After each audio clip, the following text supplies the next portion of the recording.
नमस्कार। डीजाना न्यूज के खास कार्यक्रम ज्ञानोदय में आपका स्वागत है। मैं हूं डॉक्टर प्रतीक श्रीवास्तव। 11वीं और 12वीं की परीक्षाएं शुरू होने वाली हैं।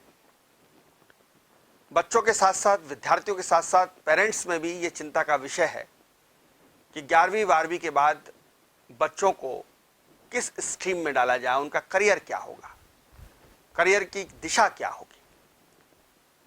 और बहुत सारे ऑप्शंस हैं। वर्तमान समय में बच्चों के सामने करियर की कमी नहीं है, ऑप्शंस की कमी नहीं है, नौकरियों की कमी नहीं है।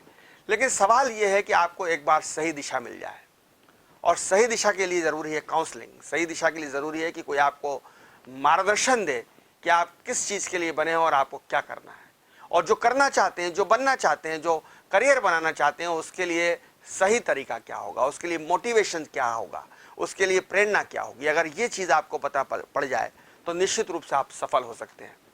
हनुमान जी की सफलता के पीछे जामवंत का मोटिवेशन था। अगर जामवंत, ऋषि जामवंत, मुनि जामवंत, बुजुर्ग जामवंत युवा हनुमान को मार्गदर्शन नहीं देते, प्रेरणा नहीं देते, मोटिवेशन नहीं देते, तो वे कभी भी समुद्र लांग कर लंका नहीं जा पाते। तो आज हम जिस मोटिवेशन को, हम जिसको काउंसलिंग कहते हैं, उसी एक हमारे पास साथ में खास मेहमान हैं, एक्सपर्ट हैं, काउंसलर, विशेषज्ञ हैं, हम जिसको कह सकते हैं कैरियर काउंसलर हैं, धर्मेंद्र भालसे साहब, आपका स्वागत है। आप इंदौर डिफेंस एकेडमी के एकेडमिक डायरेक्टर हैं और बच्चों को मोटिवेशन देते हैं, काउंसलिंग करते हैं। चूँकि 12वीं की परीक्षाएं हो रही हैं, 12वीं का रिजल्ट आएगा, लेकिन 12वीं के बाद ऑप्शंस की संभावनाएं क्या क्या रहती हैं, सबसे पहले तो मैं इस पर आपसे बात जानना चाहता हूं। और ख़ास तौर पे ये 11वीं 12वीं बच्चों के लिए कितनी महत्वपूर्ण है, और किस तरह से 12वीं के बच्चों को अपनी एक सही दिशा, सही लाइन और लेंथ पकड़नी चाहिए, इस बारे में आपसे जानना चाहता हूँ। डॉक्टर साहब नमस्कार। बहुत अच्छा सवाल है ये कि हम देखते हैं कि जब बच्चा 10वीं पास करता है, पेरेंट्स और उनके करियर काउंसलर हमेशा उनको सजेस्ट करते हैं कि आप कॉमर्स लीजिए, आर्ट्स स्ट्रीम लीजिए, ह्यूमैनिटी लीजिए, मैथ्स लीजिए, बायोलॉजी लीजिए, क्योंकि करियर इस समय डिसाइड होता है। 12th आते आते आप उस पड़ाव पर पहुंच जाते हैं जहां आपका वास्तव में वो करियर बनना है जो ज़िंदगी में आप अपने आप को उस करियर के अंदर ढालना चाहते हैं। मैं डिफेंस सर्विसेज काउंसलर रहा हूं। कॉलेज और स्कूल में जाकर बच्चों को मेरा ये बताना होता है कि आपको डिफेंस में IIT, नीट, IIM के इंटीग्रेटेड कोर्स और ये लॉ इंटीग्रेटेड कोर्स, ऐसे तमाम अवसर और तमाम अपॉर्चुनिटीज़ युवाओं के पास है जो 12th पास करता है, 11th पास करता है और इन चीज़ों पर जा सकता है। लेकिन आज मैं इस शो के ज़रिए ये बताना चाहता हूँ बच्चों को कि 12th पास करने के बाद NDA, नेशनल डिफेंस एकेडमी, आपका बेसब्री से इंतज़ार कर रहा है और आपको इतना ब्राइट करियर दे रहा है वो, जो आप इंजीनियर का प्रोफेशंस और आपको लेफ्टिनेंट की वर्दी देगा, आपको डॉक्टर की प्रोफेशंस और आपको एक लेफ्टिनेंट की वर्दी देगा। मतलब कि आप यूनिफॉर्म के और साथ, ये तो शुरुआती वर्दी है, इसके बाद आप ब्रिगेडियर तक जा सकते हैं। जी बिल्कुल, और सेना अध्यक्ष तक जा सकते जी हैं। बिल्कुल, आपके पास बहुत अवसर है। तो मैं समझता हूं कि युवाओं को 12th पास करने के बाद सेना की तरफ देखना चाहिए और ऑफिसर्स लेवल पर देखना चाहिए। वहां वो सारी चीजें हैं जो आपको दूसरे प्रोफेशंस में मिलती हैं। आर्म्ड फोर्स में इसलिए भी जाना चाहिए कि मतलब तनख्वाह है वो तो सब जगह पे, लेकिन जो सम्मान है, जो रेस्पेक्ट है देश का, और देश आपके लिए जो खड़ा होता है, आपके पीछे जो खड़ा होता है, वो ज़्यादा महत्वपूर्ण है। जी, मैं समझता हूं कि आज के युवाओं में जो देशभक्ति है वो ठीक है, देशभक्ति होनी चाहिए। लेकिन जहां युवा यदि सोचता है कि उस प्रोफेशन में चार्म है, सैलरी है, लेकिन आज डिफेंस में आइए, आप 20 साल के बाद आप पेंशनर हो जाते हैं। इतनी सारी सैलरी आज मल्टीनेशनल कंपनी आपको नहीं दे सकती जितना कि आपको 20 साल के बाद आर्म्ड फोर्सेस आपको सैलरी दे रहा है, आपको हेल्थ दे रहा है, आपको सॉलिड रॉक अपॉर्चुनिटीज, और सबसे बड़ी चीज है आप फॉरेन असेसमेंट दे रहे हैं, आपको अब्रॉड स्टडीज और देश के बड़े बड़े इंस्टीट्यूशंस में कोर्स मैनेजमेंट कोर्स करने और तमाम कोर्स करने का अवसर दे रहा है। आर्म फोर्सेस आपको क्या नहीं दे रहा है? आप वो जो हजारों लाखों रुपए में जो प्रोफेशनल कोर्स आप कहीं और करते हैं, आपको आर्म फोर्सेस आपको अवसर देता है सेवा में रहते हुए। जब आप 35, 40, 50 के बाद आप सिविल लाइफ में आते हैं तो आपको इतना मतलब कि जो क्रेज मिलता है एज ए सिविलियन, जिसका आप बिल्कुल कल्पना नहीं कर सकते। देश की जो मिलिट्री है और पैरामिलिट्री फोर्सेस हैं, इसमें सभी स्तर के युवाओं के लिए क्या अवसर होते हैं? देखो, ये अवसर वो 12वीं के बाद देना शुरू कर देते हैं। आप 11वीं से तैयारी कीजिए, एनडीए में जाइए, national defence academy. National defence academy, आप ग्रेजुएशन कराएंगे, आपको जेएनयू की डिग्री देंगे आपको, तो 1 साल आईएमए में ट्रेनिंग देकर आपको लेफ्टिनेंट बनाएंगे, 2 साल में कैप्टन, चौथे 5वें साल में मेजर, और आपको 10 साल की सर्विस में लेफ्टिनेंट बनाकर 15 से 20 में आप कर्नल में रिटायर हो रहे हैं। आप मतलब कि जो है, आप 20 साल की सर्विस करके 40-42 में आप बाहर आइए, सिविल लाइफ में आप 1-2 लाख के आदमी हो गए। आप ग्रेजुएट कीजिए, ग्रेजुएशन में आपके पास सीडीएस है, एफकेट है, आप आर्मी नेवी एयरफोर्स तीनों में आप ऑफिसर्स बन रहे हैं। आप यदि आप किसी भी स्ट्रीम से करो, आप कॉमर्स हो, आप आर्ट हो, या किसी भी आप स्ट्रीम से ग्रेजुएशन करो, आपको आईनेट है, एसएससी टेक है, टीएस है, यूनिवर्सिटी एंट्री स्कीम है, आपको मतलब कि सेना आर्म फोर्सेस, हम दुनिया की चौथी सबसे बड़ी सेना है सर।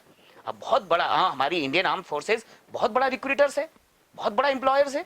आप उन अवसर्स को देखें। मैं युवाओं को कहना चाहता हूं कि युवा इस फील्ड में आए और देखें कि दूसरे इन चीजों से कहीं ज्यादा यहां पर अवसर है। युवा थोड़ा सा विद्वान हो जाता है, इंटेलेक्चुअलिटी आ जाती है, वो ब्रेन ड्रेन वाला काम कर रहा है, अब्रोड जा रहा है, आप आइए, सर्व कीजिए सेना को 10-15 साल। मैंने पिछली बार भी मैंने जब इंटरव्यू में कहा कि मरना और ये सब अलग चीज है। जितना युवा एक्सीडेंट में मरता है, मुझे नहीं लगता सरहद पर मरता है, और सरहद पर मरना नहीं होता है, वो शहीद होना है जिंदगी भर के लिए, अमर होने वाली बात है डॉक्टर साहब। ये मैं जानना चाहूँगा कि जो सीडीएस होते हैं या एनडीए की एग्ज़ाम होती है, इसकी प्रिपरेशन के लिए युवाओं को, इंदौर को आप किस तरह से उसकी पोटेंशियलिटी मानते हैं कि इंदौर में ये तैयारी करने के लिए कितने अवसर हैं? देखो, एक चीज है, एक जमाना था, मैं कहूँ कि 8-10 साल पहले, किस देहरादून, दिल्ली, लखनऊ, यही एपी सेंटर हुआ करते थे डिफेंस सर्विसेज के लिए। लेकिन आज इंदौर एजुकेशन हब है, सिर्फ मध्य प्रदेश का नहीं, आसपास में आपको छत्तीसगढ़ है, बिहार है, महाराष्ट्र है। कई बार मतलब कि यहाँ पर काउंसलिंग करने के लिए पेरेंट्स आता है, फोन आते हैं, तो सिर्फ मध्य प्रदेश, इंदौर से मध्य प्रदेश का एजुकेशन हब नहीं है, वो एपी सेंटर है। बिहार का भी, बिहार से बच्चा, मतलब कि जो है छत्तीसगढ़ से, महाराष्ट्र से और राजस्थान से लगे हुआ बच्चा आता है। जबकि राजस्थान, सीकर और दूसरे स्टेट, दूसरे डिस्ट्रिक्ट इसके मतलब के मामले में पूरे देश के अंदर जाने, लेकिन वहां से भी बच्चे आ रहे हैं। यहाँ का माहौल, यहाँ की पढ़ाई, यहाँ का एजुकेशन जो है सेक्टर बहुत उन्नत है। मौसम, हमारा मौसम बहुत अच्छा है जी।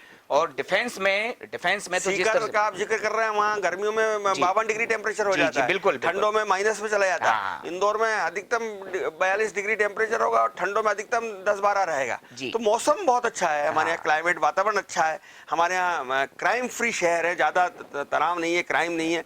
तो एक आप अपने बच्चियों को छोड़ सकते हैं। जी बिल्कुल, सबसे सुरक्षित। आप कहा जाता है कि इंदौर देश के 10 सबसे सुरक्षित क्षेत्रों में एजुकेशन सेक्टर में गिना जाता है। और जैसे आपने पूछा कि इंदौर में डिफेंस एकेडमी की चॉइस क्या है, तमाम एकेडमी है। इंदौर डिफेंस एकेडमी खुद एक बहुत ही बेहतरीन इंफ्रास्ट्रक्चर के साथ जो है बच्चों को बेहतरीन एजुकेशन, एसएसबी ट्रेनिंग। आप इंदौर डिफेंस एकेडमी के इंफ्रास्ट्रक्चर्स की बात कर रहे थे, क्या सुविधाएं आपके पास? हम मतलब कि जो है बाहर के आने वाले बच्चों को बेहतरीन हॉस्टल फैसिलिटीज देते हैं। जीटीओ ग्राउंड जो एसएसबी का है वो प्रोवाइड करते हैं।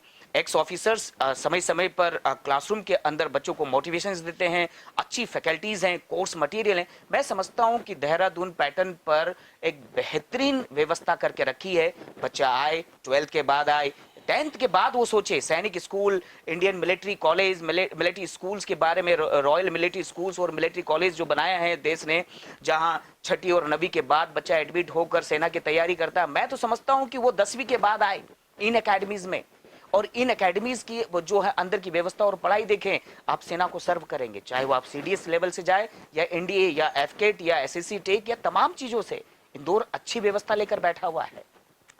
सर, मैंने ये देखा कि आजकल के बच्चे जो है वो बच्चे और बच्चों से ज़्यादा उनके माता पिता, पेरेंट्स, बच्चा थोड़ा सा ही छोटा होता है कि उसके दिमाग में भर देते हैं डॉक्टर बनना है, इंजीनियर बनना है, और बड़ा होता है तो उन्होंने कहा तुमको तो आईआईटी क्रैक करना है, तुमको तो आईआईटी में जाना है और इंजीनियर ही बनना है, एक भेड़ चाल जिसको कहते हैं कि चलना है। और उसको लगता है, बच्चे को भी लगता है कि अगर मैंने आईआईटी कर ली, मैं अगर इंजीनियर बन गया, मैं अगर डॉक्टर बन गया, तो मेरी सैलरी जो है वो 6 फिगर में, 7 फिगर में चली जाएगी, मैं बहुत पैसा कमाऊंगा, विदेश चला जाऊंगा, खूब सारा पैकेज मिलेगा, जिस ब्रेन ड्रेन की आप बात कर रहे थे। तो मुझे लगता है कि आजकल के नौजवानों में सेना की सर्विसेज को लेकर, सेना की नौकरी को लेकर ना तो कोई रुचि है, बल्कि मैं तो और दूसरा कठोर शब्द इस्तेमाल करना चाहता हूँ कि सेना की नौकरी के प्रति आजकल के नौजवानों में बेरुखी है। वो सिपाही वगैरह जो भर्ती होते हैं उसके लिए बहुत सारी भीड़ टूटती है, उसकी बात छोड़ दीजिए, लेकिन ऑफिसर्स बनने के लिए कोई बहुत ज़्यादा इंटरेस्टेड बच्चों में नहीं है। इसकी वजह क्या है? डॉक्टर साहब, ये बहुत ही संवेदनशील और एक बहुत ही मतलब कि अच्छा सवाल है। मैं उन लोगों से पूछना चाहता हूं जो 25 साल 20 साल सर्विस करके आर्मी में एज ए ऑफिसर्स रिटायर होते हैं, वो क्या कर रहे हैं? क्या स्कूल कॉलेजेस में जाकर युवाओं को प्रेरित नहीं कर सकते? क्या मिलेगी? आज राजस्थान में हम देखें, आज तीसरा मेजर राजस्थान का है। क्यों वहां पर है? मैंने बहुत पहले सुना था कि 3 मेजर या 3 कर्नल और लेफ्टिनेंट कर्नल रैंक के अधिकारियों ने बेड़ा उठाया था। हर कॉलेज में, स्कूल में जाकर वो बच्चों को मोटिवेट करते थे कि आईआईएम, आईआईटी, डॉक्टर, तमाम तरह के प्रोफेशन से कई बेहतर गुना जो है आपको अवसर देता है और सैलरी देता है और तमाम वो सारी चीजें देता है आर्म्ड फोर्सेस। लेकिन कोई बताने वाला हो? आज स्कूल में यूपीएससी के लिए, एमपीपीएससी के लिए, डॉक्टर के लिए, आईआईटीज के लिए जिम्मेदारी निभा रहे हैं लोग। तो ये वो एक्स ऑफिसर्स की जिम्मेदारी है जो वहां से रिटायर होकर आए और युवाओं को। मध्य प्रदेश सबसे पिछड़ा हुआ है। यदि आप मध्य प्रदेश के 52 डिस्ट्रिक्ट में से 42 डिस्ट्रिक्ट को आप देखेंगे तो वहां पर बच्चों के लिए इसके प्रति बेरुखी है। इसके पीछे रीजन है यहाँ के रिटायर्ड अधिकारी। देहरादून क्यों श्रेष्ठ है? इसके पीछे रीजन है, अधिकारी बसा है वहां पर, उसने वहां पर एकेडमी खोली है। सारे एकेडमीज में जो रन कर रहे हैं वो एक्स ऑफिसर्स है। हमारा इस प्रदेश का एक्स ऑफिसर्स क्या कर रहा है? वो उसने क्यों नहीं बेड़ा उठाया रिटायरमेंट के बाद स्कूल कॉलेजेस में जाकर उन बच्चों को प्रेरित करें कि ऑफिसर्स की नौकरी भी 1-2 लाख की होती है, उसके साथ साथ यहाँ आपको तमाम अवसर है। पेरेंट्स भी इसके लिए जिम्मेदार हैं। पेरेंट्स के जहन में रखा हुआ आईआईटीज भेड़ चाल में चिकन, हेडलेस चिकन की तरह काम कर रहे हैं। वो अपने बच्चों को प्रेरित करें। मानते हैं हम 120 करोड़ 130 करोड़ वाले देश के हम लोग, मतलब की जनसंख्या वाले देश हैं, लेकिन जिम्मेदारी जो डॉक्टर बन सकता है, इंजीनियर बन सकता है, वो जिम्मेदारी अपनी सेना के प्रति क्यों नहीं निभाता? ऐसे बहुत सारे डॉक्टर हैं जिन्होंने मतलब कि आर्म फोर्सेस मेडिकल कॉलेज से डॉक्टरी की है। डॉक्टरी करने के बाद 4 साल की सर्विस छोड़ने के बाद वो जो अपनी सिविल प्रैक्टिस कर रहे हैं, निजी प्रैक्टिस कर रहे हैं और भारी भरकम जो है इनसे फीस ले रहे लोगों से। तो ये मानसिकता लेकर ये एक्स ऑफिसर्स की जिम्मेदारी है कि युवाओं को इसके प्रति जागरूक करें, मोटिवेट करें। डॉक्टर साहब, तब देखिए रुझान युवाओं की बेरुखी का कारण युवा तो कच्ची मिट्टी है, आपको उसको संवारना है, तराशना है। बिल्कुल। आप उसको चिलम बना लीजिए, सुराही बना लीजिए। बिल्कुल। चिलम बनाओगे तो खुद भी जलेगी, फेफड़े भी जला देगी। सुराही बना दोगे तो खुद भी ठंडी रहेगी और गला भी ठंडा कर देगी।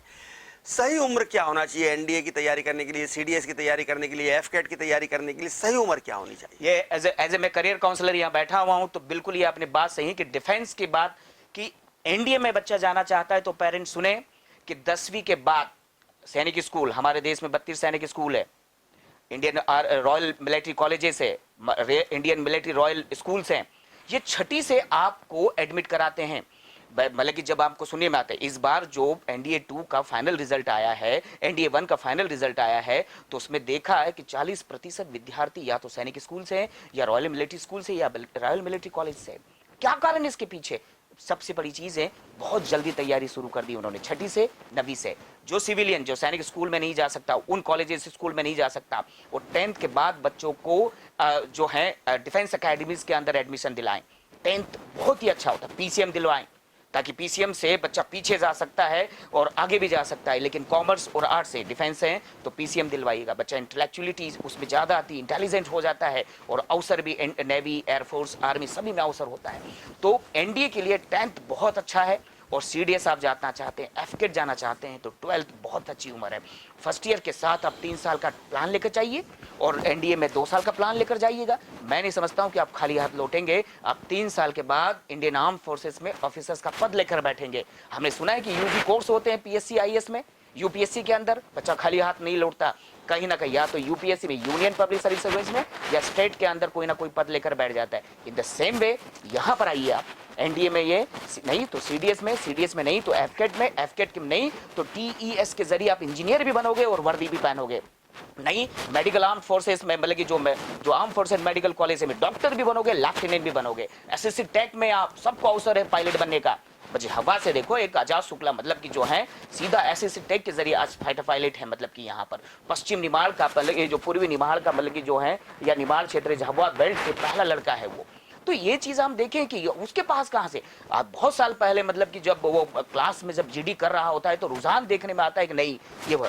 तो ये सब चीजें अर्ली उम्र बहुत 10वीं और 12वीं से ही शुरू करना पड़ेगा। पेरेंट्स को समझना पड़ेगा टीचर्स को समझना पड़ेगा और करियर काउंसलर से कि हम करियर काउंसलर आजकल उन्होंने आईआईटी, आईआईएम और इनकी जो बेड़ा उठा रखा है वो भी समझें कि बीच में डिफेंस आर्म्ड फोर्सेस को भी अपनी करियर काउंसलिंग में डालें, तब ये जिम्मेदारी समाज में पूरी होगी, अच्छे ऑफिसर्स मिलेंगे। आखिरी सवाल कि आर्म्ड फोर्स में जाने के लिए तैयारी कैसे की जानी चाहिए? मुझे लगता है कि बिना कोच के सचिन भी कभी मास्टर ब्लास्टर नहीं बना। सभी बच्चों के लिए ये जरूरी है, बिना कोच के कोई भी अच्छा खिलाड़ी मैंने नहीं शुरू बना में है। कहा कि जामवंत के बिना हनुमान जी जी कुछ जी नहीं थे, बिल्कुल बिल्कुल। तो और रमाकांत आचरेकर के बिना सचिन तेंदुलकर कुछ नहीं थे। बिल्कुल। तो आपको अच्छे कोच, अच्छी कोचिंगों का सहारा ले, उन्हें पता है आपको विद्वान नहीं बनना है, आपको नंबर लाने हैं, एनडीए के रिटर्न में 400 नंबर लाने हैं, आपको एसएसबी में कोई आपको बहुत बड़े सिक्स पैक नहीं लेना है, आपको टास्क सीखना है और आपको उस कट ऑफ के लेवल पर पहुंचना है। तो बच्चा जब घर पर पढ़ेगा तो विद्वान बन जाएगा, और विद्वान ना तो यूपीएससी को जरूरत है, ना तो एमपीपीएससी को, ना आर्म फोर्सेस को। अच्छे कोच, अच्छी कोचिंगों का सहारा लीजिएगा कम समय में, क्योंकि लीडरशिप चाहिए जी बिल्कुल और प्रैक्टिकल अप्रोच चाहिए, बिल्कुल। विद्वता नहीं चाहिए। ये कहना इसमें- सीधी सी बात हाँ। है। विद्वान कलेक्टर नहीं आपको चाहिए, expert बना देंगे कलेक्टर वो। कलेक्टर एक्सपर्ट कलेक्टर, विद्वान कलेक्टर नहीं चाहिए, कलेक्टर चाहिए जिसमें लीडरशिप जी क्वालिटी जी हो। जी बिल्कुल बिल्कुल। और उसी तरीके से आपको कैप्टन वैसा होना चाहिए जो वहाँ लीड कर सके जी, अपनी बिल्कुल। अपनी उसको बटालियन को या अपनी टीम को। जी बिल्कुल। तो बस ये है कि बच्चा कोचिंग और कोच का सहारा ले, अच्छे कोर्स मटेरियल को पढ़े, एक टारगेट बनाए और कम समय में अपने गोल को अचीव करें। एज ए मतलब करियर काउंसलर्स तो मैं यही कहूँगा, पेरेंट्स अपने बच्चों को आर्म फोर्सेस के लिए मोटिवेट करें। Career counsellors, ex army officers जो हैं, इस जिम्मेदारी को निभाए डॉक्टर साहब, ये भी बहुत ज़रूरी है। बहुत धन्यवाद आपका। आपने हमारे नौजवान दर्शकों को, खासकर जो सेना में जाना चाहते हैं, उनको बिल्कुल सारे फंडे उनके क्लियर कर दिए हैं। आपकी बहुत महत्वपूर्ण टिप्स हैं जो निश्चित रूप से हमारे नौजवान छात्र छात्राओं को, जिनने लक्ष्य तय किया है कि वे भारतीय सेना में जाएंगे और भारत का और देश का मान गौरव बढ़ाएंगे, उनके लिए आपकी बातें किसी रामबाण से कम नहीं है। वो मंत्र हैं, ये वो आपने जो मंत्र आज दिए हैं, वो ये इतने उपयोगी मंत्र हैं कि इन पे अगर वो अमल करेंगे तो निश्चित रूप से वो भारतीय सेना का अंग बन जाएंगे। देखते रहिए डीजीएनआई न्यूज़, खबरों का सिलसिला जारी है, जारी रहेगा। नमस्कार। नमस्कार।